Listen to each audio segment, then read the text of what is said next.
Good evening and welcome to the news at 10. His Majesty King Abdullah and Her Majesty Queen Rania left on an official visit to the Netherlands at the invitation of King Willem-Alexander. During the visit, His Majesty will meet the Dutch King and Queen along with the Dutch Prime Minister, Senate President and Speaker of the House of Representatives. The King will also meet representatives of the security and defense institutions and a group of business leaders.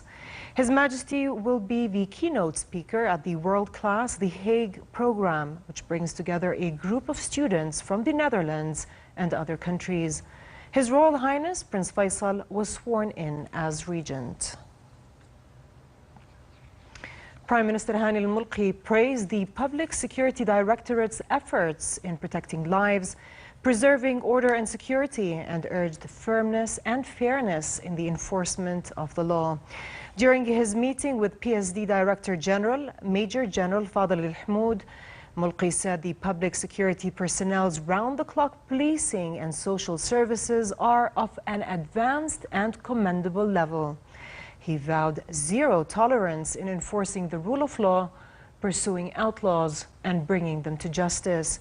He also reiterated the government's full support of the PSD in carrying out its duties, especially in combating crime, preserving national gains, and providing security to everyone in the kingdom. Mulki also urged the department to review all its security plans and strategies and promptly modify and update them to further improve the police service and curb crime.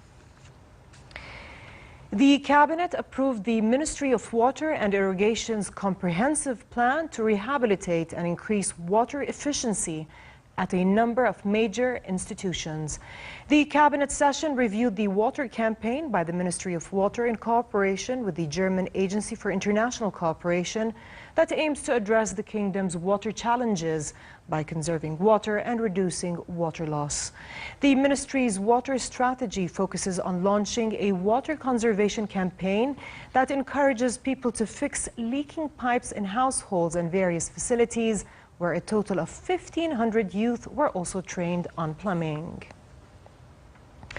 Over to Syria, where Damascus demanded Turkey's forces withdraw immediately from Syrian lands they have occupied after it described their presence in Afrin as illegitimate. The Syrian Foreign Ministry made the demand in letters to the United Nations. Earlier, Turkey announced that its military operations in Syria will continue further east. Turkish President Tayyip Erdogan said Turkey would target regions around Minjab, Qamishli, Ain al-Arab and Ras al-Ain, adding that Turkish forces will carry out an offensive against Kurdish militants in northern Iraq if Baghdad does not clear the region of them. Meanwhile, the U.S. expressed its deep concern about events in Afrin, where most of the population appear to have fled. It urged Turkey, Russia and Syria to provide access for international humanitarian organizations. In eastern Ghouta news, meanwhile, a Syrian government minister said that some rebels may soon agree to withdraw from the opposition enclave or accept rule by the Syrian state after big advances by the army into the area. He added that the Syrian army, which had captured more than 80% of the area once held by rebels, may slow its pace of advances as troops reach more densely populated areas to avoid civilian casualties.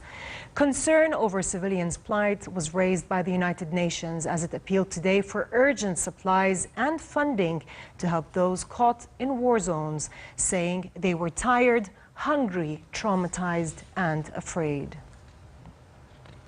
In sports, big serving Argentine Juan Martín del Potro handed world #1 Roger Federer his first loss of the year with a 10-6-4, 6-7, 7-6 victory in the BNP Paribas Open final at Indian Wells.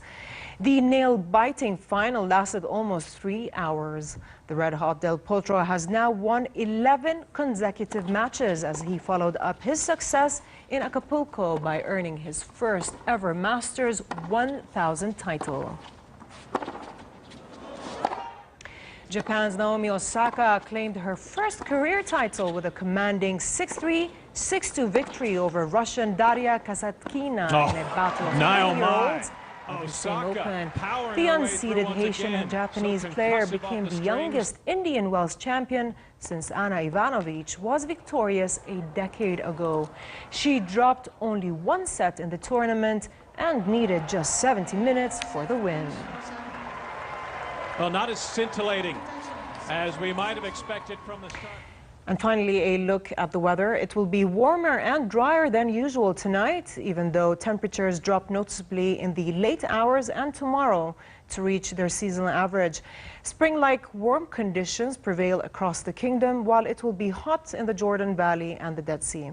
Amman can expect a high of 21 degrees Celsius and a low of 9 at night, while in the Gulf of Aqaba it will be hot with daytime temperatures at 33 degrees, dropping down to 19 at night. With this, we come to the end of tonight's news. I'm Dana Abusham. Thanks for watching and have a good night.